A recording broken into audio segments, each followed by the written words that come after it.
Welcome back to Cartoon Universe. Welcome back to Cartoon Universe. My name is Deep Cut. I am joined here today by my co-host Haley, as well as the cast of The Dragon Prince. We've got Jack DeCina as Callum, Sasha Rogen as Ezrin, Paula Burrows as Rayla. Sorry guys, my allergies are choking me up. Raquel Bell as Claudia, Jesse Inokalia as Soren, Jason Simpson as Viren, Nicole Oliver as Zubeya, the Dragon Queen, Luke Roderick as King Harrow and Kareem, and Ben Collins as Terry. These voice actors are signing beautiful printed artwork all weekend long, and you can get a cool picture of your favorite characters signed by their voice actor using the Streamily link popping up right here to get yours. Excuse me. As always, we got a lot of fun questions, and we're going to try to take some from you and the chat. Excuse me. But first, I thought we'd give everyone a chance to introduce themselves and talk about their history as a voice actor leading up to The Dragon Prince, where else we might know you from, both old shows and new. Why don't we start with Jack DeCina as Callum? Sure. I got started. I was a kid actor. I was doing, some like local radio commercials and stuff was like my first forays into voice acting. And then I did Avatar: The Last Airbender, end of high school into college, and kind of was more full-time voice acting from there. And now I'm doing this, and I'm doing Lego Monkey Kid. Check that out on Amazon. Those are my two things right now. And now over to Sasha. Hi, I'm Sasha Rogen, and I'm still a kid voice actor, and I do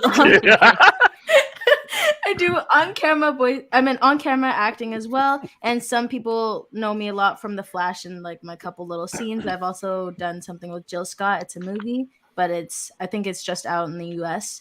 And currently, I'm not working on anything, but I might be. So we'll see. Now over to Paula. Hi, I'm Paula Burrows. I play Rayla. I went to theater school. That's how I got my start as an actor, I guess, and did that. Got an agent after theater school. Wanted to do comedy, auditioned for lots of film and TV. There wasn't a ton of comedy happening in Vancouver at the time, so my agent suggested auditioning for animation, and The Dragon Prince was my first ever animation audition, so that turned out pretty well. And I actually got a coaching from Jason Simpson up there before the table read, which I humiliated myself by nervously spilling water all over everyone. So, yeah. I'll never forget it. Yeah. I will never forget it. And now over to Raquel. Oh, hello. I'm Raquel. I play Claudia. I started voice acting when I was a child. So yesterday. No, I was 14. What do you know me from? I don't know. Commercials, maybe. You listen to commercials. I did some Lego shows. I did My Little Pony movie, and Dragon Prince, and a bunch of stuff that's going to come out hopefully soon. And now over to Jesse. Hey everybody, my name's Jesse Inokalia. I play Soren on The Dragon Prince. I graduated acting school with grand ambitions to be in action movies, but I was a stocky 5'3" Filipino kid and no one knew what to do with me. So I got into voice acting and I love it. You might also know me. I voiced Spider-Ham on a bunch of Marvel stuff. I have a video game out right now, Dyschronia, which is a VR murder mystery where you play as sad anime me and solve mysteries. And yeah, I don't know. I talk New Tales from the Borderlands just dropped. I'm in that. And I don't know. Follow me on my socials. I usually talk about stuff there once I can talk about it. And now over to Jason. I started a couple decades ago. Got into animation and video games, film and television. People will know me from. Most people know me from League of Legends as Rengar, and then I've got almost 4 dozen video games that people can play. And what do we got coming out? Dragon Quest is coming out. So I can't say a whole lot more about that, but I am in that. Really looking forward to that. And then that's me. Go to the IMDb, I guess. And now over to Nicole. You saved the elder for the last. Hi, everybody. I'm Nicole Oliver. I've been acting for 32 years, which means I started when I was in utero.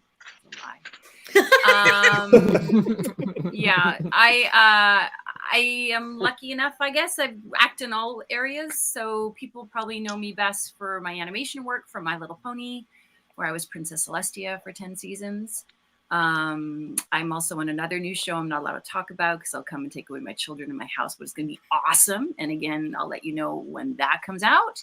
I act on camera, so I'm just finishing up our final season of Nancy Drew for the CW. I play Ace's mom on that show. And I'm also directing a bunch of projects. Some I can't talk about, some I can. Zenko Go for DreamWorks, it's on Netflix. Molly of Denali, which is on PBS. And yeah, it's Christmas time, and I have 4 trees in my house, and I'm really happy to be here. So hi, everybody. Well, thanks for being here. Now over to Luke. Hey, my name's Luke Roderick. I play Harrow and Kareem. I've been acting since I was like 10 years old or something like that. Primarily theater. I went to theater school with Paula, actually, and then graduated and did theater for like several years, and then realized I might want to own a home and like be able to feed myself, and then got into film and television and voice. And I just love doing voice. And this is, I think, one of the first gigs that I booked, one of the first big gigs that I booked. And yeah. Same as Jason, go to the IMDb. I most recently I did a CBC series called The Porter, and I'm on Motherland Fort Salem. And yeah, and now I'm here on Streamily. And finally over to Benjamin. Hi, I'm Ben Collins, and I have not been acting for very long. This is actually my first big role. And yeah, that's really it. Well, welcome to the channel. All of these voice actors will be signing autograph prints that you can get with the Streamily link pinned in the chat over on the side there. And now over to Haley with another round of questions for the talented voice cast. Hello, everyone. So the show has been on hiatus for quite a while, as you know, and it's finally back. So what was your favorite part about coming back this season? And yeah, let's start with, I'm going to go kind of backwards almost, do a little skipping around. Luke. Just getting to see the Dragon Prince again. Like, I'm legit a fan of the show, and I've just been waiting for it to come back and see how it's advanced and changed. There's obviously been like a big jump between the 3rd and the 4th season, and it's just like lovely to have it in my life on my TV again, to be honest. Yeah. And then on to Jason. Telling more of the story of my character specifically, just because he's my character, has a lot of story left to tell. And I think moving on from season 3 in the same arc we were going would have just been a plateau. And I just want to keep climbing with where Viren has to go. And there's a lot to come. So yes. Yeah, I'm excited about what's coming. Yeah. I won't say any more than that. Oh, no. And on to Raquel. I'm excited I think to do stuff like this mostly in conventions and I don't know. No, I do know. I don't know why I said I don't know. Like, I agree with everything everyone has said too. We've been working on this for a while in secret, so it's nice to get it out there. It really was a long time. And what about you, Sasha? I don't know. I'm just super excited to I was super excited to see the way that Ezra's grown up, and I also love looking at the new designs for everyone. I got really excited from that, and I also got really excited from to be able to work with everyone because I haven't seen anyone in such a long time. I still haven't seen you guys, but I see you guys separately sometimes. So that was really exciting and cool for me. Yeah, the time skip outfits are definitely one of the fan favorite things about what we learned. Okay, and now back to Ben.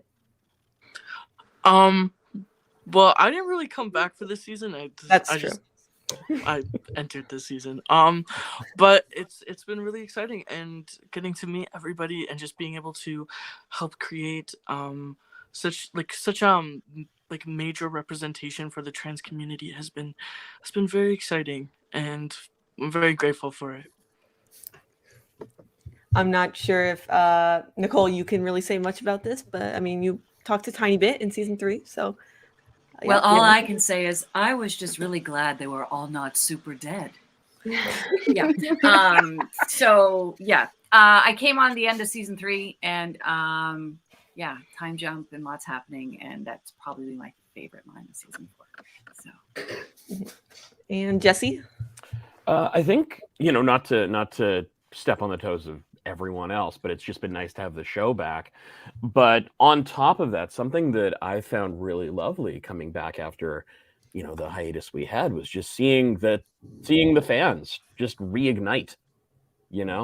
It was so interesting to see just like names that I recognize off of Twitter and Instagram just explode the instant there was any news about the show, and seeing the fandom grow and be generally pretty cool. Like it's been nice to see that back. for sure. You okay, Raquel? You dying? Sorry, I was trying to be really stealth about it. You're in the clear. Yeah. Nobody heard. They're fine. Press your mute button. Nobody knows. No, don't. Let's No, hear it's it. fine. We can't hear you anymore. Okay, Paula? Yeah, I guess just seeing this goofy crew all of the time has been a real highlight for me. The Dragon Prince was such a big part of my life for a while, and then we went quiet for a wee bit, and it was still part of my life, but in a more private, secret way. So it's great to welcome in the big family of fans and get to share it again. Mm-hmm. And finally, Jack. Yeah, all of that stuff. Getting to pick back up the story, getting to pick back up working with this group, getting to see the fan reactions, and then yeah, like Sasha was saying, seeing the characters evolve, I think was really cool. I think like it was a pleasant treat to like step back into this, but not have to pick up exactly where you were and kind of match. Oh, what was I doing with this character 3 years ago? To go like, okay, he's evolved. He's had this 2-year gap.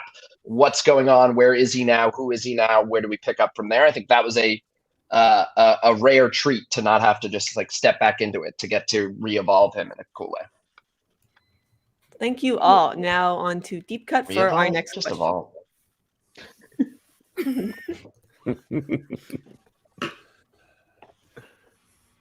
Oh. So now that we've talked about everything going into season 4 and the audience itself is now at the end of season 4, we want to know, what were your thoughts on the somewhat of the cliffhanger that we were left on there? I was thinking we could start with Jack DeCina as Callum. Give me it one more time. Sorry. I just so had now that we've discussed your I thoughts was coming checking if into I was on the season, wrong mic. no worries. Now that we've talked about your thoughts going into season 4, we want to know what your thoughts are. What were your thoughts at the end of season 4 and getting to the end of that story and where your characters were left off? Ooh. I'm going to be 100% honest. I haven't watched the end of 4 yet, and I have the scripts of 5 in my head as well, and I truly have no idea what the end of season 4 is. They all blur. I'm terrified to say anything out loud right now for fear of spoiling season 5 stuff. I pass. That's You know fair. what? Maybe we could... Honesty. Yeah, and if that's an answer others have too, that's fair. But maybe over to Sasha. I have a 2-year-old. It's hard to sit down and watch a whole season of television. It takes me months. Also, What do you think, Deep Cut? That's Nicole's answer. I stole that from you. I'm sorry. Nice job. No, that's that's great. so fun. Sasha, go. Sorry. I'm still gonna be honest. I watched it, but I was doing my hair while I was watching it, so Unbelievable. Oh my no. God. Like if you come back to Wait, it, has anyone a watched little it? bit- I've watched I it. watched it, but We're I talking about watched Better it Call to Saul, jog right? my Is memory. that what's going on? I don't remember how it ends, and I've seen it like twice. I watch it right. I'm watching it right now. I'm watching it right now. And then I was like, to come back to it, then I could totally talk on it. Can someone text me and tell me how it ended so I know how to answer when it's Okay, my so turn? the very ending, we see the dark mages come out, and spoilers, and Viren has now got the staff, and he does the whole dark magic thing, and he's got that evil grin, and everyone goes, wait a second, but I thought he was changing, and now it's this, and then black. So Okay. there's some great stuff Okay, coming. I know what to say now. I know what to say now. Thank you. All right. The stuff was It's so mostly random. I just have questions now because I'm confused. Like, Actually, none of us are in this show. We're No, I thought I was here to talk about Borderlands. I'm just like wondering, like, is vegan? Whoa, is vegan? Is Viren actually gonna like turn back into like a huge evil dude? That's a like, great what is question. actually gonna happen? Because I was just super confused, and now I really want to see what is gonna happen next. Yeah. I don't know. On that's, that like, note, all I Jason, can did say. you have thoughts on where the season ended?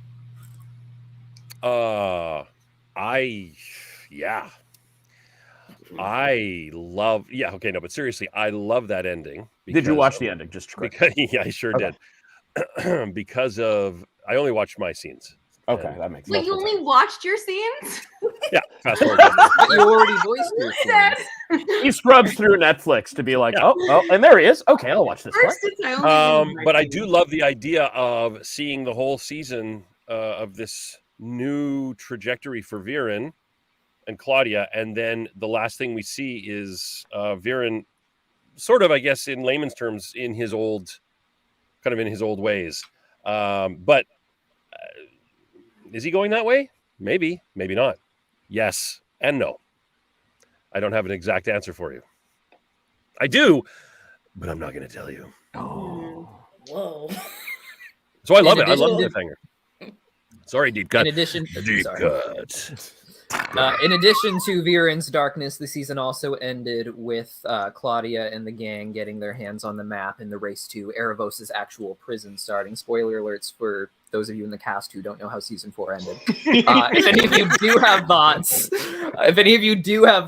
I wanted to share your thoughts on that. Great. If not, we've got plenty more questions lined up, but I don't want to pick on everyone, making them feel like they have to. No, I mean- feel like my character was involved with a lot of battle stuff. I remember. So, it's so funny because we do these in the past, right? Like for us, this could be 24. I was looking to see when I received the season 4 scripts. I'm thinking a couple of years, I feel, like we were COVID in it. Yeah, we were to recording not these in maybe win it. 2020, I think. And so we do them, and a lot of us are doing other things as well, and then you get to see them. So I'm actually watching. I don't have a 2-year-old, but I act like one.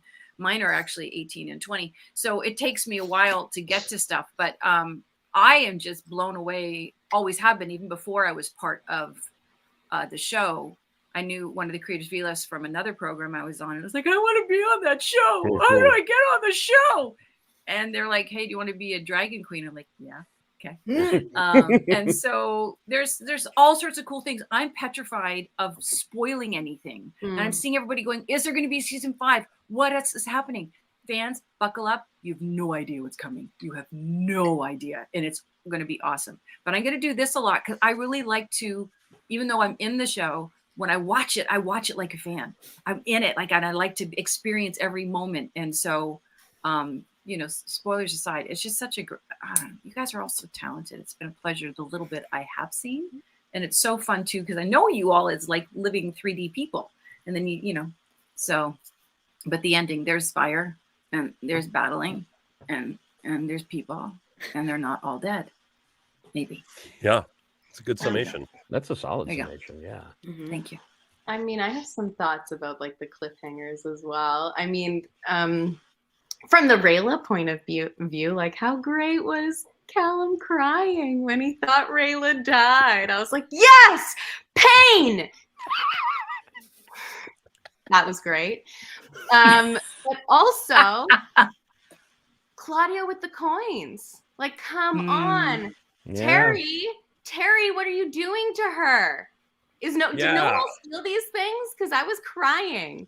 I mean, I know I've read the script, but yeah, like Nicole said, it was a while ago. So, yeah, that's where my heart was watching it. But I mean, I'm a bit biased to the Rayla storyline. I love the setup of like the drag gang, I suppose we're calling them, seeing Erebos in the mirror, and Erebos's like terrifying speech. Big where guy, he the possesses big Ellen. bad, yeah. Yeah, like big bad. it's such a cool moment, and man, just like I again, I don't want to spoil nothing, but you guys don't know what's coming. You guys have no idea. Yeah. What's coming. Now that I know that that's in season 4, I can say that's in season 4. That happens. Thank you, Jesse. You're welcome. I got that's you. an awesome moment. That's going to be shaping. I think like Callum experiencing that total loss of control and everything he's tried to push away with dark magic and having it take him over in that way, I think is going to really shape him. It's going to be a huge part of everything going forward. The nice thing about voice acting is like we're not the only people acting out our characters, right? We get to lay a voice down and we get to read a script on paper, but then we get to see it brought to life with other people's contributions and other people's artistry, and you're like, whoa, yes, I did feel that, or you get surprised, and it's really exciting to watch. Yeah. Awesome. Anything else you guys want to talk about? If not, Deep Cut is having some technical difficulties, so I'm going to be taking over until he gets back. But you have to do the evil laugh, Haley. I'm going to take over. You're the voice actor here. No, come on, Haley. Everyone's got an evil laugh in them. Okay. No, sorry. Fair. So we also had some questions from our Twitter. Yeah. And Words of Dragons asks, what changes about your character in season 4 were you most surprised to see? If you know, not all of you probably had like huge changes to your character if they were there at all. But for those that did, you know, I'd love to learn more about like, you know, your thoughts on how they've changed in the 2 years. So Raquel, what were you surprised to see about Claudia? Well, I love that she has a boyfriend now.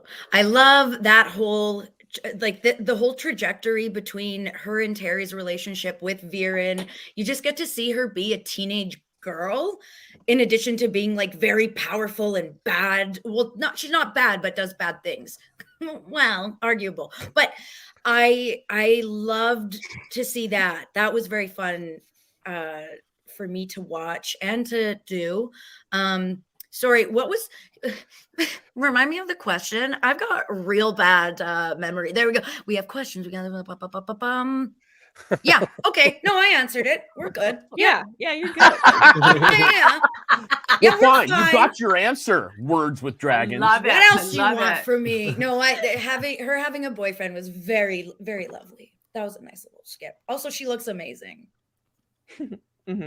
All the characters got way hotter. Way hotter. Yeah, everyone's hot. Everyone's oh my god. Yeah. Like too hot. No, not too hot. Just speaking of which, Jesse. Oh, dude, God, yeah. And Soren got such a glow up, man. The hair, the beard, little beard, real. Damn. Oh, man, he's been doing squats this entire time, and I've just been sitting here. But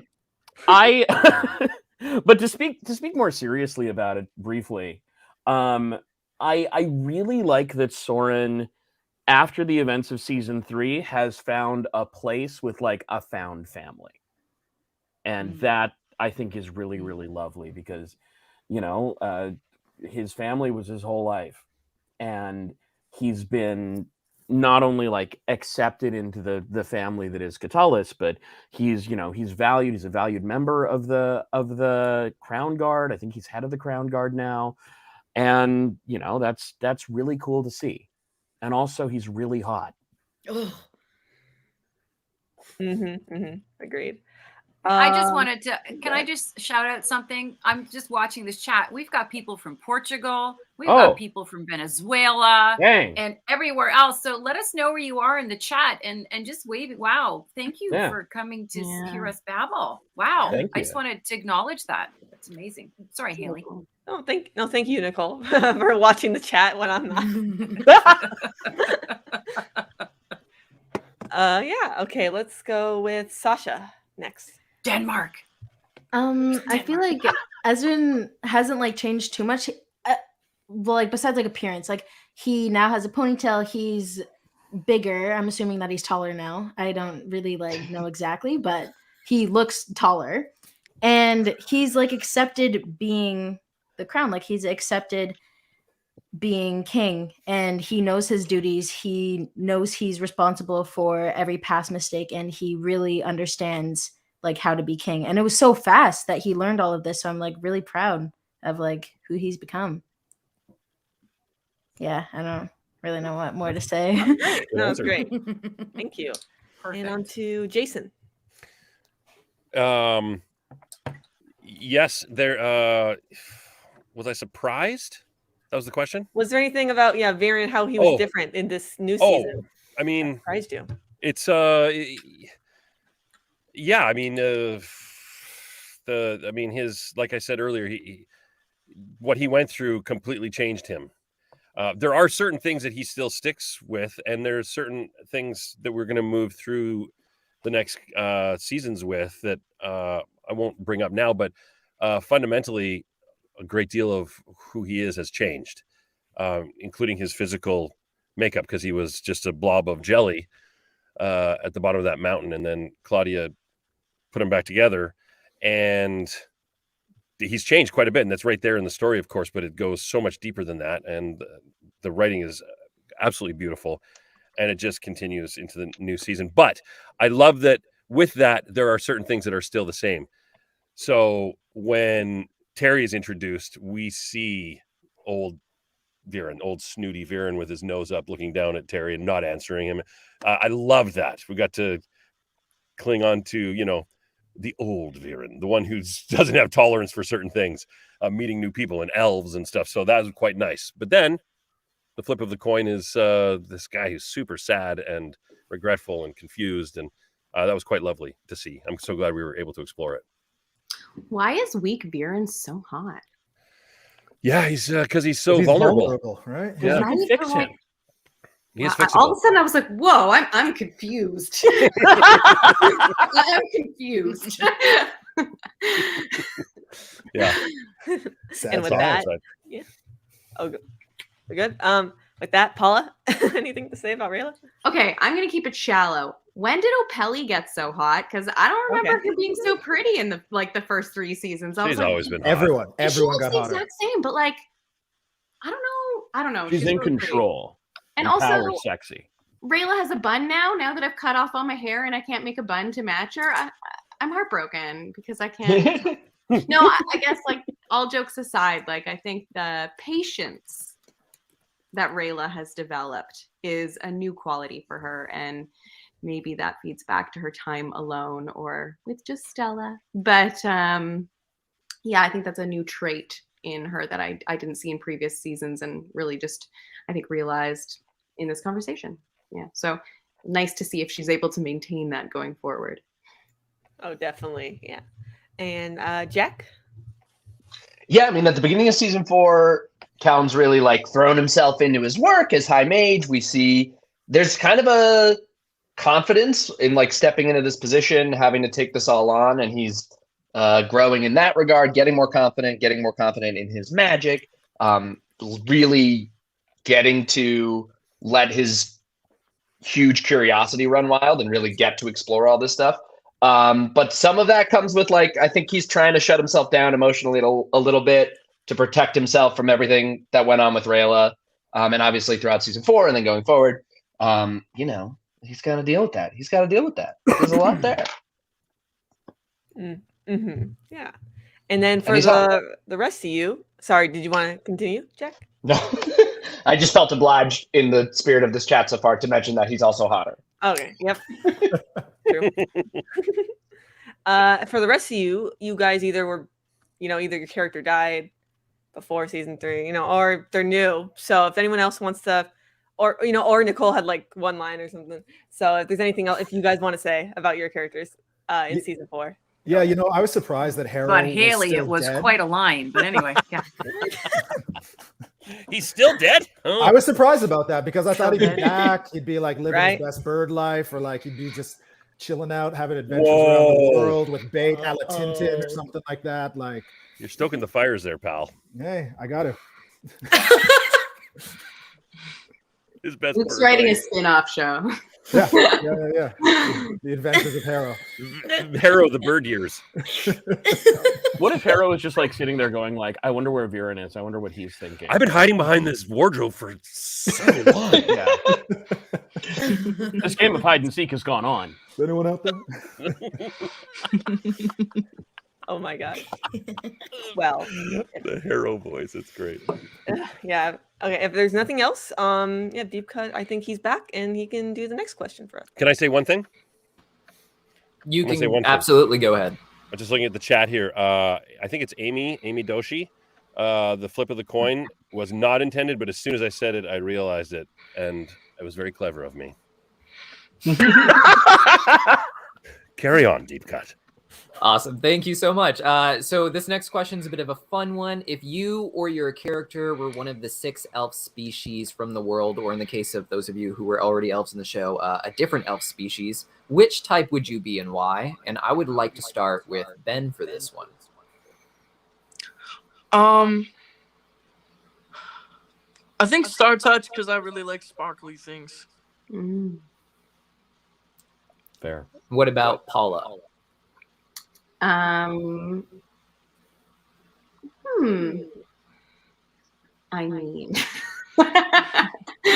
okay, let's think about if Berto was an elf. I think he'd be a Skywing elf. So He'd be a keep it what? simple. Sorry, what kind of elf? Skywing. Oh, sorry. Okay, I didn't hear. Yes, thank you. And Makes over sense to for Luke. birds, yeah. And Who over did you to pick? Luke. Oh, Luke. Oh, me. Well, I was a Sunfire elf and I'd stay a Sunfire elf.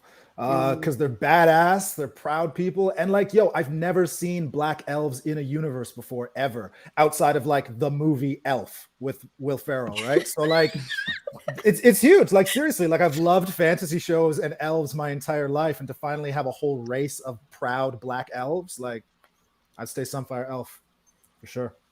There you go. Why switch it up? Over to Jesse. I think if it were Soren, I don't want to talk about Marcos because he has 2 lines. I think Soren would Sunfire Elf, proud warrior tradition, man. Also very hot. It's a sun thing. It's fine. It's fine. Go back to shopping. What about Sasha? Me personally, I'd be Moonshadow Elf because they go slash and they're pretty cool. But I feel like Ezrin would pick Star Touch because they're very powerful and they can like speak to people. And I don't know, I feel like he'd be able to reach people through being a Star Touch elf. So if he had the choice, he'd be a Star Touch. That's a good one. But if he was an Earthblood elf, then he could like deal with plants and animals. And you know what? Yeah, and he speaks to animals. So okay, yeah, okay. So he'd either be Star Touch or Earthblood. I'm just fighting you for no reason. I'm like, become the dictator you're meant to be. And then over to Nicole. I would like to have access to all the power that all the elves possess at the same time. Ooh. She got dibs on that one. All right. That What would be about me? Thank you. and what about Jack? I think it's been canonically established that Callum would be an Earthblood elf with a very accurate accent. Yeah. And Raquel. Hey, so I have a crazy question. I'm gonna bite. What kind of elves are there? Why do you guys all know Can the I different tell kinds you? of elves? You dummy. Raquel, Google. There's a moon shadow elf. There's There's a skywing Keebler elf. elves. There's sunfire elves. Jason, no, those are cookies. Christmas There's elf. Earthblood Christmas elf. elves. That's the season. There's a tidebound elf, and there's a star touch elf. Shelf. Tidebound elf? Where have I been? Okay, so Not on Google. not on Google apparently. I think Claudia. Okay, everyone, calm down. I think Claudia would be an Never. Earthblood elf. Because she is very good at using the earth and animals and other things to do her Using. spells. Operative word using. Yeah. Yeah, that tracks. Yeah. Yeah, I did that on purpose. Fair enough. And over to Jason. Viren picking what elf to be. He'd rather throw himself off the spire again. Wouldn't you Got him. want to All be right. like a Star Touch elf? Yeah, like, but if he, like his friend. But that being said, he'd probably want to be a Star Touch and a Skywing. So if he did throw himself off, he could fly away, like a but bird. also have powers. Well, that whole throwing himself off the spire thing just really did not land well with you guys. I thought that would be a good one. No, I think it landed. It was a pretty It rough landed landing, great, yeah. It's a rough landing. No, it landed well. Yeah, it did. Do you guys think of these in advance and just save them up, or? No, it's just who I am. It's a gift. It's a gift, it and really it is a keeps gift, giving yeah. Paula. You can just fly with it sometimes. Yeah. And with that, over to Haley with our next question. Deep Cut's never been happier to get rid of us. Okay. Counting down the minutes. Oh my god. Okay, so Julia RM asked, how did you approach to voicing these characters, not just after the time skip in the show, but after, it was a while in real life. How did that go for this new season? So yeah, let's start with Raquel. Okay, I joke about it, but I actually I quit smoking in between things. Hey, so congrats. thank you very much. I Thank you very thought you much. smoked. What? You had no idea? No. Oh, I didn't know. crazy. I didn't know None that of you either. knew I smoked? You Oh, never no. smoked tobacco. yeah, I'm a bad girl. Well, I used to be a bad girl. You were, Um, yeah. In the alley. Yeah, I'm a good girl. No, so I quit smoking. So naturally my voice changed, and it was a very cool thing to hear. And I don't know. I was like, oh, I'm proud of myself. No shame to people who smoke at all whatsoever, but I was doing it a lot. So that's nice. And I also, wait, what was the other part of the question? I'm so sorry. I'm really bad ADHD, not The other part is TikTok how- ADHD, No worries, like no worries. real. Right there. How did your approach change to voicing these characters? Oh, one thing I tried to bring in to this season and the seasons to come was I really tried to remember the last moment we saw in season 3 and the beginning of season 4, where Claudia, you learn that Claudia brought Viren back to life. That's huge. That's gross. It's huge for like a child to have to bring her father back. So I don't know. I tried to just like use that and have a focus and just be really focused. Like, let's get stuff done. That was my approach. So I quit smoking and I focused. I hate myself. Yeah. No.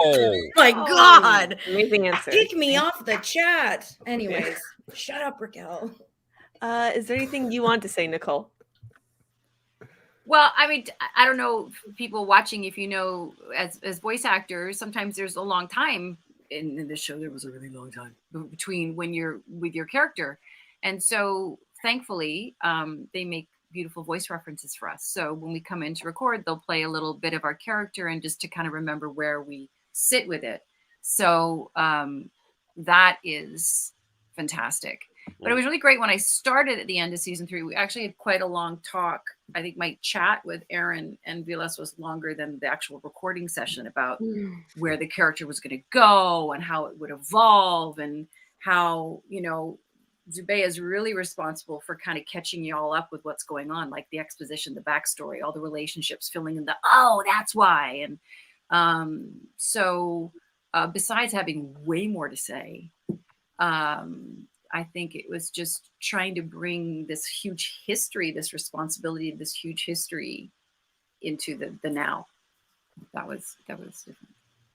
That was super insightful. I don't think a lot of people know about all that behind the scenes stuff. So that was really cool. I'm specifically really interested to know what you have to say about this, Sasha.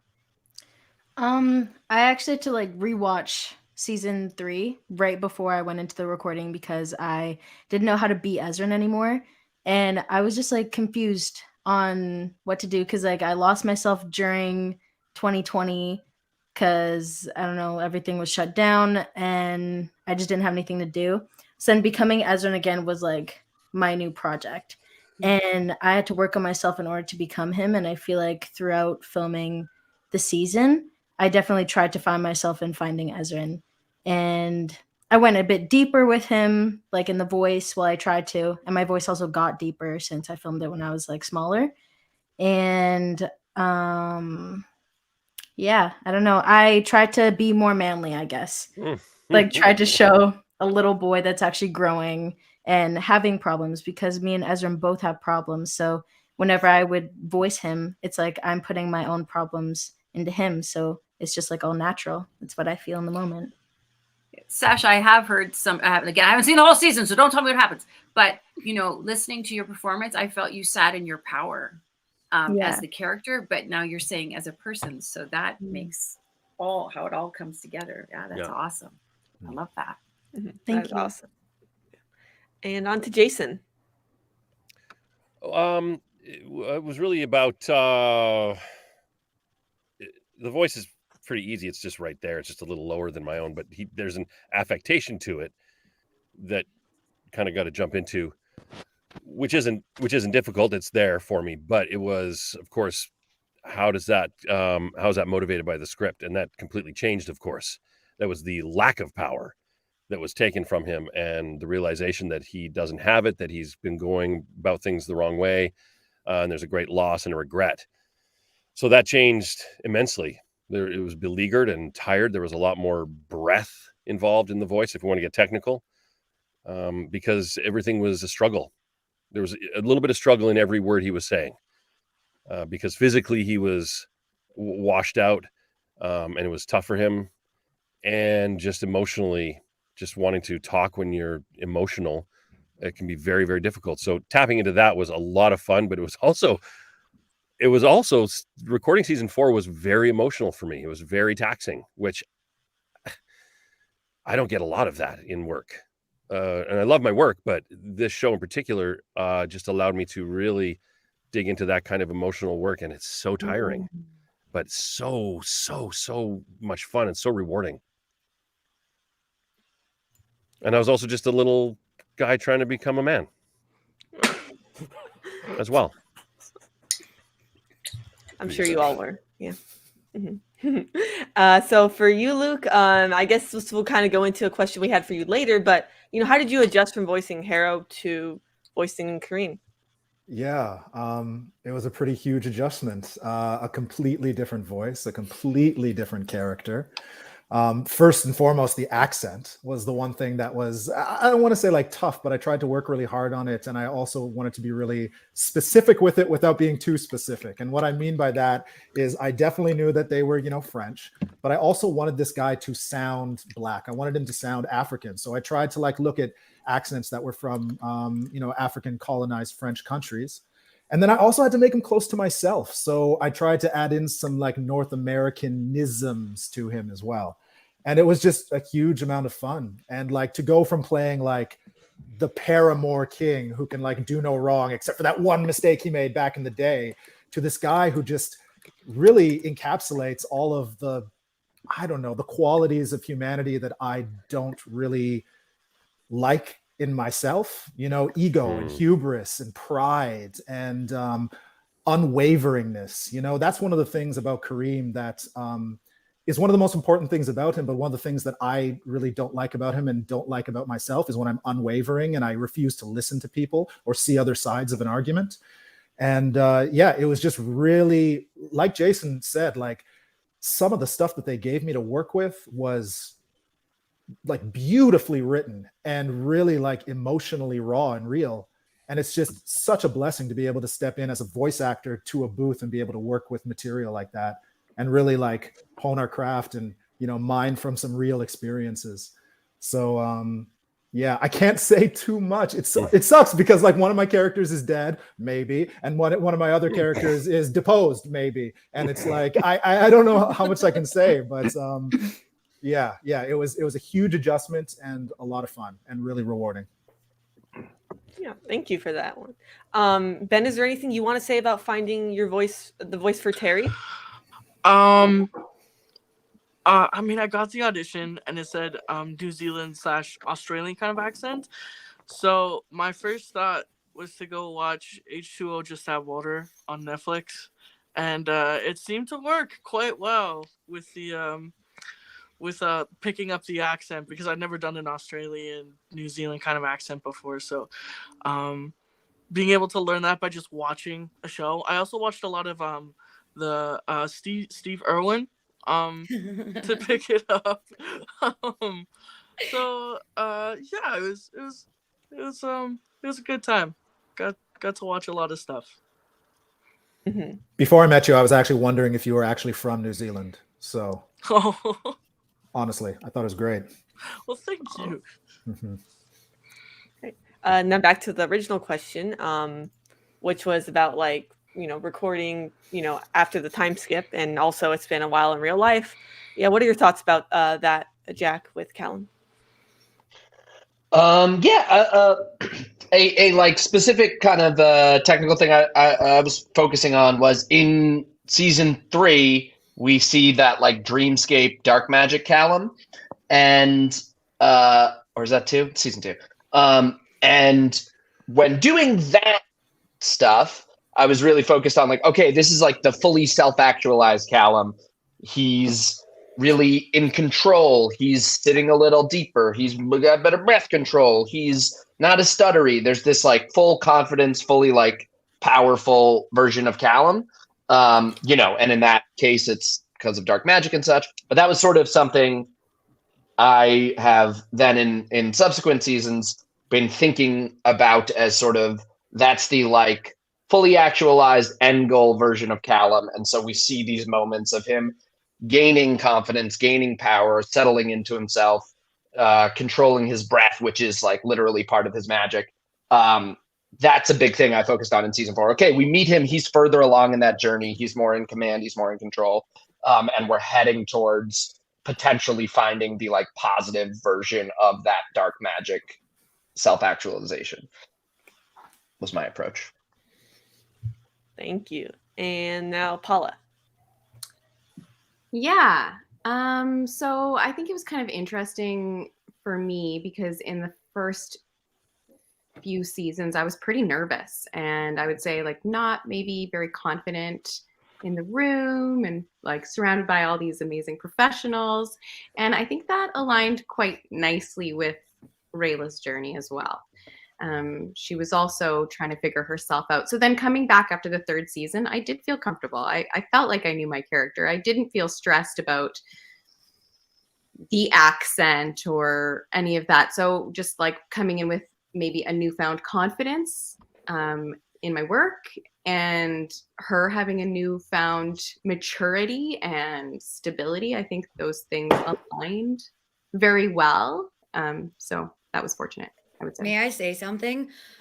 Thanks. Paula, you were so good this season. Oh, you're so good all the time. But I watched it and I was like, oh my God, I think I texted you. I can't remember. Yeah. I was so happy and proud of you. It was very cool. I felt like a proud mom, even though I'm too hot and young to be a mother.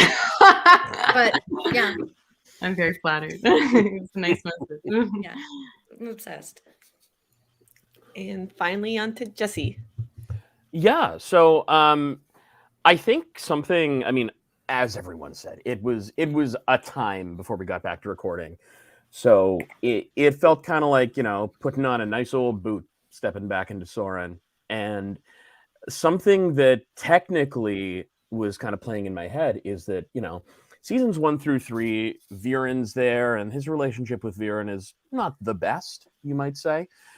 And with seasons 4 and onward, something that I've tried to really work with is that Soren is around people who just take him for what he is, as opposed to him having to, front as he would have had to in front of Viren.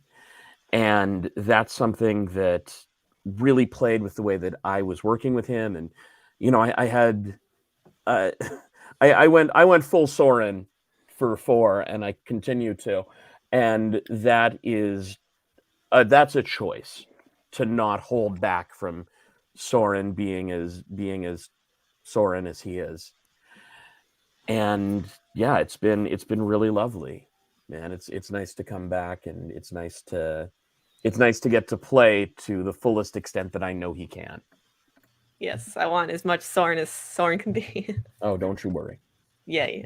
Cool. Awesome. Before we go back to Deep Cut, I just want to say thank you to everyone that's been commenting. We are taking note of some of your comments, and we'll be asking them quite soon. We also got a member, and we've also got some super chats, so we'll be shouting those out shortly. And now Super back to chats. What is a super chat? Super chat. Never mind. Never mind. It's It'll come. that. Sorry about that. Super chats are when people just like want to submit a question. They throw in sometimes like $5 or something, just so it's more nice. likely to get read through the masses. Oh. We take questions for free too. We have people sorting through them, but it's an extra way for people to shout out. A lot of the times they just Nice. say, you know, thanks to the cast, say hi. We're going to ask another question, but real quick, I wanted to remind everyone that these talented voice actors are signing autograph prints for the next few weeks, and they will also be doing their own dedicated live streams. Nicole Oliver is doing one today at 3 p.m. Pacific Standard Time, very shortly after this. So go buy a print so you can get it signed. Our next Or a question, voice recording, or just come say hi. Our next question that we have is from Phalites. They ask, what is something you admire about your character, and what flaws of your character stick out to you the most? Why don't we start with, I really want to know Sasha's answer. I admire Ezrin's kindness, gentleness, and bravery. And some flaws are how easily he trusts people, or how easily he trusts in himself to be brave, I guess. Because in season 4, like nearing the end, we like when they're in Rex Igneous's lair, he trusts in himself and he's like, oh, I can totally just talk to him and everything will be fine. But no, he like misread the situation. He misreads situations a lot, but I feel like everyone does it. Like I do that all the time. And he's still just a kid, but he feels like he can change people, but some people cannot be changed. So I don't know. It's not a flaw. Well, I guess it is, but I guess it's just like the whole aspect of his trust. And now over to Raquel. I'll start with flaw. I think Claudia's biggest flaw is that she can't really see past all these things her father has instilled into her brain about elves and power and wanting to, you know, free Erebos, et cetera, et cetera. But I think, yeah, wait, what was the first part? Her biggest strength? What do you admire most about your character? Yes, amazing. What I admire most about Claudia is that she is very smart. She knows what to do, how to do it, when it needs to be. Like, she's just on top of it. She's very determined to get, you know, things done for the people she loves. And I think that's cool. Now over to Luke. Yeah. You know, going into playing this character and like seeing what happened, I was like, oh my God, the fandom is gonna hate this guy, because there's not a lot to like on the surface. Like, he's got a huge ego, he's prideful, he you know, he tries to kill his sister. But welcome to the club. Yeah, hey. I mean, but I think there are some things that I admire about him as well. I mean, I think he's honest. Even if his intentions are not the greatest, he's honest. He goes for what he wants, and he's a good orator.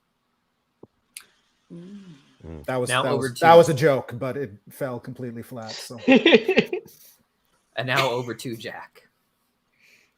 Yeah, I mean, I think there's the perpetual struggle with confidence stuff. I think there are some setbacks along the way with that, as there are for every real person. But my favorite quality of his, the thing I admire most, is the curiosity. I adore it. It's a thing I just admire a lot in people, and I think Callum is so endlessly curious and wants to learn everything he can and share knowledge, and I love that. Now over to Paula. Yeah, with Rayla, I guess I wrote it down. Okay, so I think two things that just so I don't end up like Raquel over there. All right. Two things that I really admire about her are her fearlessness and the way that she protects the important people in her life. Because I don't think well, I mean, it's becoming more common, but I didn't grow up with a lot of female characters that took on the defender role. So I really love that about her, and I admire it. And then in terms of qualities, like maybe some negative traits that I might not love about her, because I think I share them with her, is that she can be quite stubborn and snarky. No. Paula, you. Me, maybe. I don't know. Not publicly, but privately, perhaps. And now over to Jesse. So one thing I really admire about Soren is that he wears his heart on his sleeve. He's incredibly earnest. And I think that's really beautiful and really lovely that he allows himself to be as such. Kind of in the same vein as Paula, something that perhaps he could work on, similar, is he does tend to be a little reckless. You know, he can run into a situation without thinking of he is a himbo. Yes, that's Connie's a himbo. I can't argue with that. That's true. And that's something I need to work on too. Clearly. Really. Now over to Ben.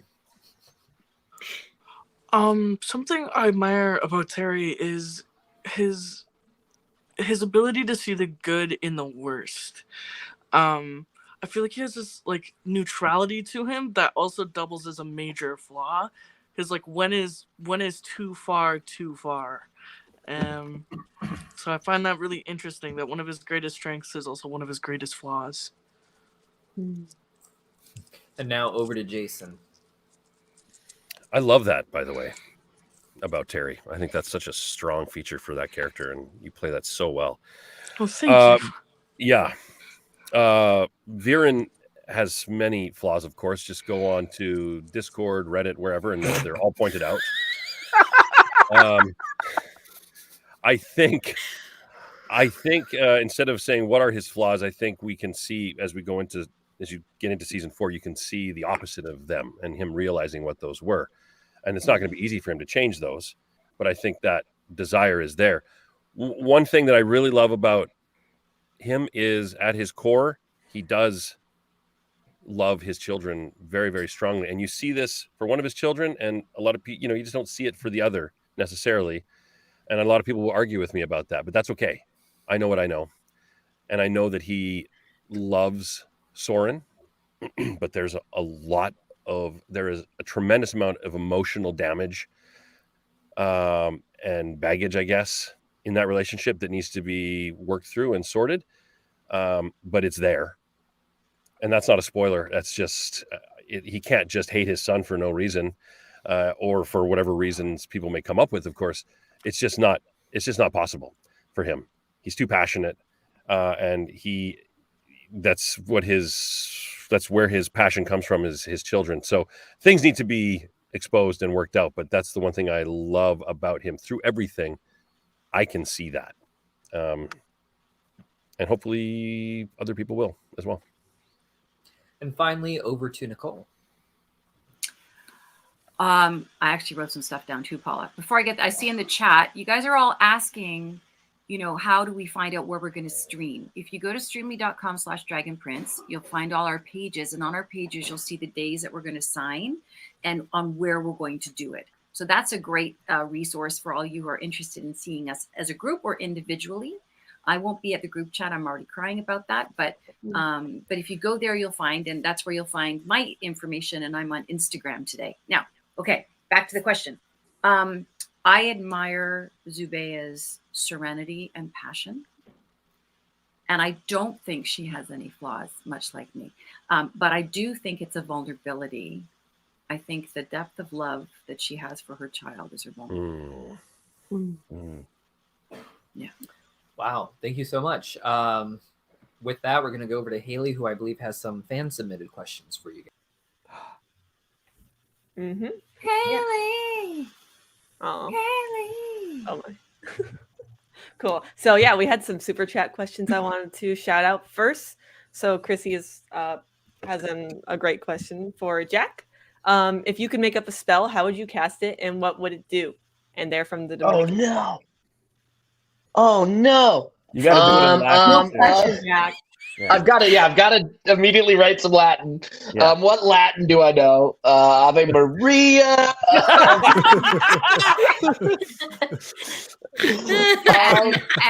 Anno Dominus.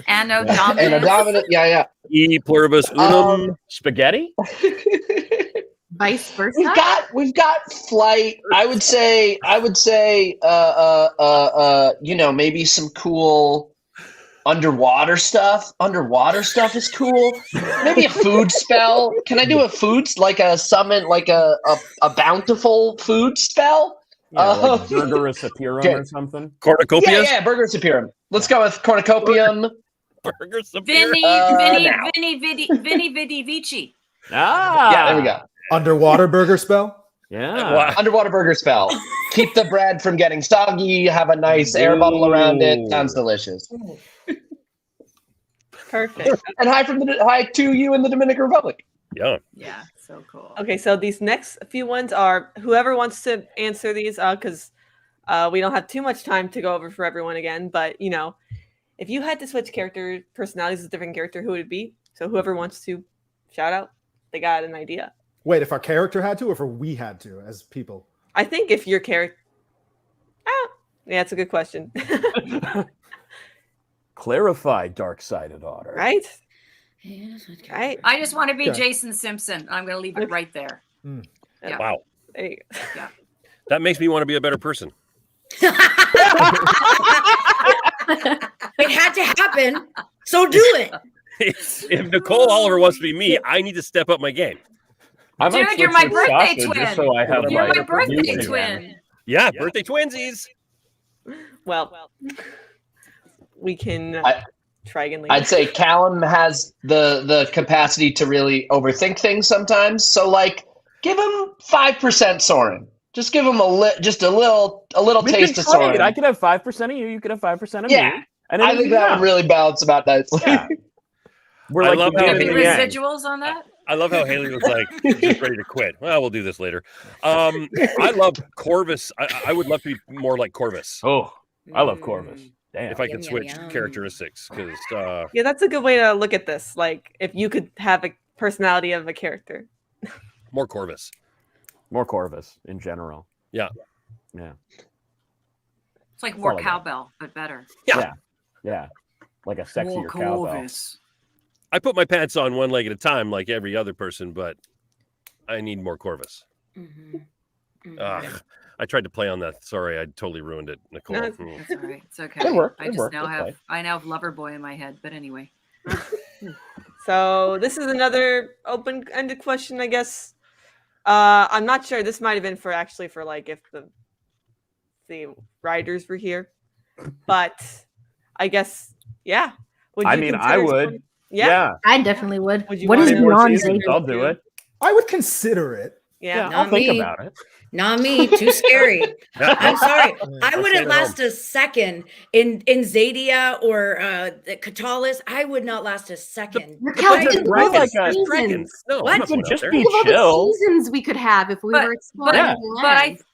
I think we would all be quite happy to explore other lands beyond yes, Zadia as absolutely. our character and as totally new characters. Yeah. Because we Many. all have huge ranges with which That, to yes. share with everybody. So yes.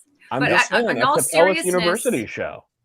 But in all seriousness, though, like this is something this is one of the things I love about animation and the fans are their imagination and their artistry and how they extrapolate from what we do and share that with us. So I just love to see that. So challenge back to you guys, write stories about it, draw pictures about it, post and share. I just love that so much. Make The cartoons and cast creativity. us. Yes. Yeah. I have like a question for this because what if like the land around Zadia or past Zadia is actually just present future? So it's like everything that we have in real life. What if that is actually what's past Zadia? Because why is Zadia such a thing? But then Catalyst is like in the future, but also in the past. It's like a castle, but it's in the future. You're Is blowing it my mind present here, with Sasha. things? And so Too is Zadia. spooky. Not for me. Yeah. You lost It me could at be present real. future. I'm trying to make sense out of this. I feel like it's not making No, sense. you are. No, No, no, you're I'm making making sense. You're totally making. I got 100%. you. I got Just you. because you're scaring Raquel doesn't mean you're not making sense. No, you're making a lot of sense. As a matter of fact, the more afraid she gets, the more sense you're making. We're going the right That's direction. right. Yeah, go in the right direction. Anywhere in the canon, have they mentioned any lands beyond Katalis or I Zadia? don't know. Not that I know of. Yeah, I was trying to Yeah, think I about don't believe so. Yeah. Not The that other seriously. kingdoms. There are the Yeah. kingdoms. There are, yeah, But right? where Because has- they have Yeah, that yeah, yeah. meeting. They have that meeting of all Turin the and leaders, stuff. right? Yeah. You know what would have a good Nelbar, answer to this? Is the Tales of Neolandia. Zadia TTRPG role-playing book, which is very Let's good. call Get in Aaron. Let's call Yeah, Aaron. we could call Aaron. Yeah, We'll call Aaron. Can I call a Amazing. friend? No, he that's wouldn't not mind. Awesome. Okay, so I'm gonna ask on one other audience question, or well, several fans asked for Raquel. How did it feel from go from sort of avoiding your father's darkness to becoming darker than him this season? I love it. Tell us. This guy loves it. I can't wait for you guys to see what's in store. I'm not going to say anything more than that, but I've gotten progressively more happier and excited with her trajectory. Ooh. You know what I'm saying? Know what I'm Yeah. saying? No, I love it. I think it's great. It's a very cool character to get to play as well. As an actor, you're like this is a big arc, and it's Arc, cool to yeah. play an arc trajectory. Yeah. No, I love that. Yes, I'm into it. I love it. I hope she gets worse. There, I said it. I'm being serious. We It's all do. fun. It's fun Yeah. for me. Bring on the muck. Bring on the muck. That is awesome. People keep asking about Rayla versus Claudium shippers. And there is no Claudium, okay? Well, you don't know. You don't know that. You don't know that. We don't know that. Do you know something? I'm just saying. Wasn't gonna go into that, but thank you, Paul. What do you think, fans? Yeah. I think we know what they think. hmm Oh. Well, yeah, back to Deep Cut with another question for all of you guys. Deep cut. Deep cut. Hello. Deep cut. Thanks for having me. Hey, welcome back to the Deep Cut Show. Okay. Okay. So, what has been your favorite scene to record so far? I think I want to start with Jason. That we've seen. And it's got to be from season 4. I mean, I guess you Okay. could allude to beyond Earlier. that, Oh, from season 4. well, I mean, like you shouldn't spoil anything beyond season 4, is what I But mean season to 4 say. or earlier is fine. Yeah, There's earlier's more fine. seasons? What? There's more seasons? Oh man. Well, I mean, Viren has a really nice moment in, I don't know what episode it was, 4-2, where he talks about what he wants to do with the rest of his life in the limited time he has. That was really grounding. It was really kind of shocking. It was because there's a guy who's talking about the rest of his life, which is very, very short in his perception. 30 days. So that was a lot of fun because it's not just hey, I think I'm going to go on a vacation. It's I have 30 days of life left. What can I do to make my life and other people around me's life better? So that was nice. I really enjoyed that. And now over to Nicole. Question one more time in your voice. One more time. What was your favorite scene to record?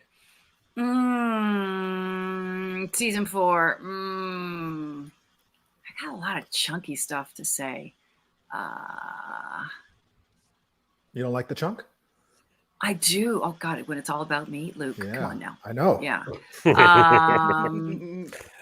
I think probably as an actor, what's really challenging is how do you tell stuff that's happened in the past and make it feel palpable and present to propel the future. So as an actor, that's challenging. Nicole, you are an amazing storyteller, though. Thank you.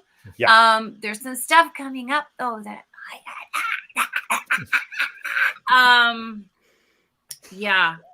have all of it. I think there was somebody saying about, how does Zubea feel about humans? And it's really interesting trying to, I think, relate it back, like these big stories and these big ideas to people who are living their biggest life for the first time. right? I think as humans, we underestimate ourselves and we don't allow ourselves to push the boundaries, and dragons do, because one flap and we're further than any human could ever be. And so I really am enjoying the dynamic between the different where we all come from, what we call our whys, and how we're all trying to match it up towards this common ending. So yeah, I'll leave that there. I don't want to. So good stuff coming up. Now over to Sasha. Yeah, I'm gonna need the question again. What was your favorite scene to record? Oh, probably episode 3, Ezrin's like big scene where he's giving the pain and loss speech. I thought that was really cool to film, and I wasn't having a very good day that day, so I was just putting my feelings into it. So it was just really easy to do it as well, because I feel like I'm just speaking to someone. It's like therapeutic. It was therapeutic to film, so I really liked that scene. Thank you. And now over to Luke. Oh man, just hearing everyone talk about these like big beautiful scenes that they get to read, right? These big beautiful speeches. Like, how often in animated shows do you get that, where you have these like beautiful rewritten monologues?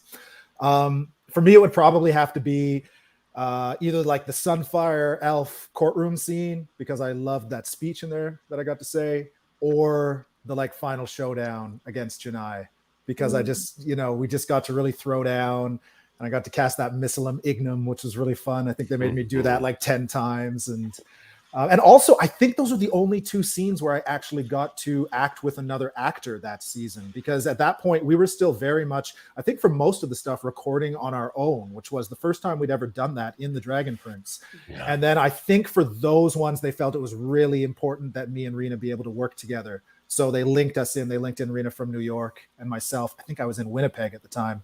And we actually got to work together on those. So that was just incredible. I mean, that's what you want as an actor, right? Someone else that you can actually be speaking to. That's what it's all about. And now over to Raquel. I miss recording with everybody, of course. And this season, I believe we were pretty much by ourselves, but then they started having, like, me and Ben got to record together a lot, which I was like, yes. And then Jason showed up when he showed up. No, but I'm trying. Here's the thing. I think this happens later. My favorite scene ever is going to happen. That's all I'm going to say. Ow, Nicole! Ow, Nicole!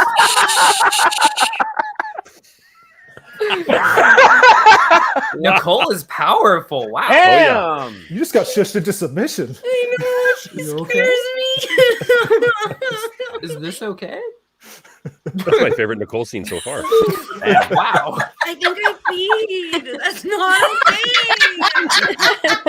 The spoiler guard. Anyway, I pee all the time.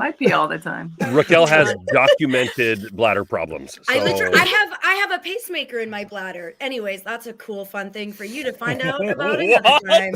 What? Yeah. Some of us had surgery recently to get a full-on pacemaker. Actually, that's fair. Yeah. I'd show you guys, but it's in my butt, and you can't look at that because this is a kids thing that we're doing. Oh my god! What? Hey, my favorite scene to record, or my favorite scene that's coming up, is with Ben and Jason. However, I do miss recording with everybody, and I can't pick a scene that's happened, but it's got to be something with Jesse. I miss recording with my real life brother. We are blood related. We are blood related. We are best friends. Not by birth, but we are blood related. By blood. And you can find out about that another time. On our Twitter. And now over to Jack. What was your favorite scene to record? Smart. I'd say I love the early season, or early in this season, first few interactions with Rayla. I thought those were just like really cool, very challenging scenes that, we were able to remote record and get to work with Paula. And there was, just so much going on in there. He's processing so much, and there's just a lot of texture, and it was very fun to explore. Now over to Paula. Yeah, I was gonna say the same thing. Always love recording with Jack. They're really great. They always let us have a go at it, usually once or twice, and then if we've gone completely in the wrong direction, they're like, okay, well, we were seeing this a little bit differently. So they let us play around, and we're always both like, yeah, well, let's go again. Do another one. Yeah, we'll do that again. So it's always fun. It's always, any scenes with Jack are always great. And then, yeah, I mean, as silly as this sounds, we actually didn't record 402 together, I don't think. And I only have one line, but worked that line for quite some time. And Aaron was making jokes. He was like, oh, hard J for Paula. But I was like, Aaron, I know you, and you are going to work this word. That was fun. It was a challenge. It was a loaded word. Now over to Jesse. I have two scenes that I really love to do in this one. Number one, Soren stand up. Soren's Tight Five.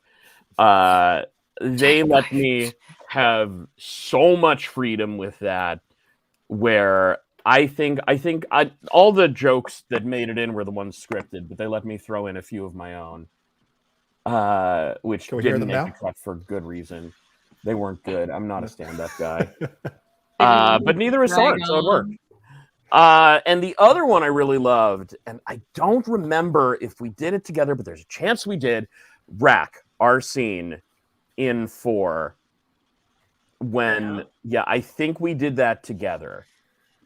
It might have been like zoomed in, but man, that was really, really cool.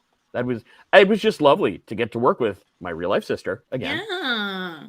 But different, also, but yeah, cool. it's just different. It was a different vibe, but of course, I mean, it was really lovely to get to play with that aspect of Soren, and really just work with Rack. Zach just falling asleep up there. And finally over to Ben. I think pretty much everything in 407, where Terry stands up to Viren and says, hey, I'm gonna feel what I feel when I need to feel it, and that if you don't like that sucks for you. But a lot nicer. And then also the coming out scene, where Terry comes out as trans to Viren. I thought, that whole, like, all of Terry's lines are so powerful in that episode, and I find that a lot of people, myself even, can relate to what he was saying. Thank you so much. And now we're going to go over to Haley with a few more user submitted questions for all of you. I'm so sorry. I have to pee. I'll be right back. Okay. Now who's the piss girl? Right. Hey, Paula, mute. Mute, Paula. Paula, mute. She did. She's muted. She did. Okay, I'll skip over the question we had. She was actually the one I had to ask. Peer. But we're just going to go through a few more, and if we have time, we'll get back to some more audience questions, but it's, time's almost up. So for Jason, so this is a kind of a question, the opposite of what I asked for Raquel, but, what are your thoughts on, going from leading your daughter into darkness to, having her be the one to lead you back there in season 4? Well, as a father of teenagers and a teenage daughter, my daughter just turned 18 a couple days ago. I have noticed over the years that very thing, where it's been just me teaching and guiding and making an awful lot of mistakes as a dad.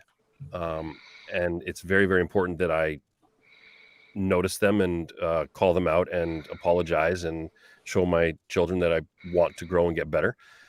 It doesn't always happen. And as she gets older, I need to just shut up and listen and learn, because she has an awful lot to tell me, just in her observations, in her mannerisms, how she's growing. So I can see those things. If I just stop myself and just listen and pay attention, I can learn a lot. So that was an easy sort of transition, or sort of this peripheral going into Claudia and Viren. I love it. I love being able to switch those gears, going from one season to the other, because there's just a lot more depth there. that we can dig into, and there's so much rawness that's expected for this character. From me, I expect it from him, and being able to play that. And let's be honest, Raquel is so good. Oh, I thought you were going to say something else. And the writing is just no, just motivates. I mean, her performance is just so beautiful to work with. She's such a well.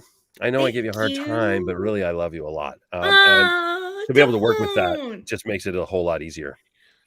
Thanks, Jason. I just wish you wouldn't pee all over the place when we're working. But I don't anymore. I had surgery. You guys are not understanding what happened. Anyways, next question. Yeah, thank you, Jason. That's very nice. I love you. Whatever. Aw. And we're back. Now that Paula is back, what were your thoughts on Rayla leaving Callum and her journey coming back to him? Oh. I mean, I think that probably this is a big question. I mean, probably the same as everyone else. It was hard. I was like, you know, when you're watching a movie, you're like, no, don't go through that door. I'm like, that was reading the script. I always sit out on my balcony with my script, cup of tea. So, you know, when you're reading it, I'm like, no, why? Why is this happening? But I guess with that, it was, I guess probably the Scholastic book was that moment for me. But yeah, I was just screaming at the book. Sadness, confusion. Why won't you just tell him what you're doing? You guys are stronger together. Take him with you. But then like understanding that, you know, he had to support his brother who is taking over a kingdom. It's, you know, like any sort of breakup scene, there's a lot of nuance to it. Mm-hmm. I'm glad you also had a lot of the same emotions a lot of fans did when they had to go through that, you know. So our next question is for Nicole. As Zim's mom, you had to constantly be interacting with him, you know, but at this point he can't talk. So did you find this challenging to voice act for when you had nobody that responds to you? Okay, as an actor, sure. I mean, this acting's all about act to react cycle, right? We need stuff to come into us, to fill us up, to give us the juice, to go back out there, give that to somebody else. So there is that challenge. But honestly, I'm a mom and my kids are almost 18 and 20. But I remember when they first came into the world, when they weren't making any other noises and staring into their eyes, their silence was novels. And so for me, I mean, my children are huge motivators for lots of things for me to tap into as an actor. I never thought I was going to be a mom. One day it was like, I have to do this. And it's the best thing I've ever done. So I certainly bring that into my work when applicable. And in this case it was. And I just would imagine my kids talking to my boys and yeah, it was. So I you know, I used a lot of imagination, which we all do as actors, and all these actors that you're seeing here are incredibly skilled with tapping into their emotional truth and sharing it with you all. So that's just what I did. Mm-hmm. Oh, well said. Awesome answer. Yeah. This one is for Jesse. So this might have some stuff you already talked about, but you know, how did you approach Soren's mindset this season and shifting between, you know, interacting with different sets of characters, you know, some good, some bad. You know, how did Soren feel about talking to Claudia for the first time in so long? Oof. I mean, as I got the scripts, it was cool because, you know, we don't get to see Soren really interact at length with, like, you know, Rayla or Ezrin or Callum a little bit more in the first few seasons, but, you know, not to the level where they're, you know, colleagues now. But I was waiting for that Claudia conversation. I was I think, yeah, I got the script and I think I texted Rack just being like, yo, it's happening. We're doing it. And I was so thrilled to get to approach this again from a very different place, you know, because at that point in the story, Soren still thinks Viren's dead, and you know that's what it is, and he's got a really, really lovely place to come from. And as an actor, you know, coming into this place of your character has changed. It's been, the hiatus happened and the time skip happened, and Soren has grown as an individual through that. And he's coming into this place of being more self-actualized, for lack of better phrasing, but then immediately having all those emotions rush back. And it felt so good to get to have that little confrontation. Yeah, thank you. So I believe Jack needs to go now. Thank you so much. You have to leave a little early, but you had some awesome answers, and it was really great to talk to you again. Oh, so lovely to see all of you. See you, buddy. Bye, Jack. Bye. Jack. Thanks. Hey, Haley, I'm going to have to jet too because okay. I need to put a little bit of food in my belly before I see everybody at 3 o'clock today. And Oliver77 on Instagram, 3 o'clock. Go to streamly.com/Nicole Oliver. Get stuff. Come see me or just say hi. To all you beautiful people, I miss seeing you in person. I hope to see you soon. And Deep Cut and Haley, thanks a bunch. It was nice Thanks for meeting you, coming. Nicole. Bye, Nicole. Bye, Nicole. Bye, Nicole. You're awesome. Bye, y'all. See you soon. Yes. So the last thing I had was just a super fun, quick question, rapid fire if you want. Chrissy also asked, Jesse, they don't think your favorite sandwich is bread sandwich. They're wise. Everyone, what are your go-to sandwiches? May I go first? I have to talk about this.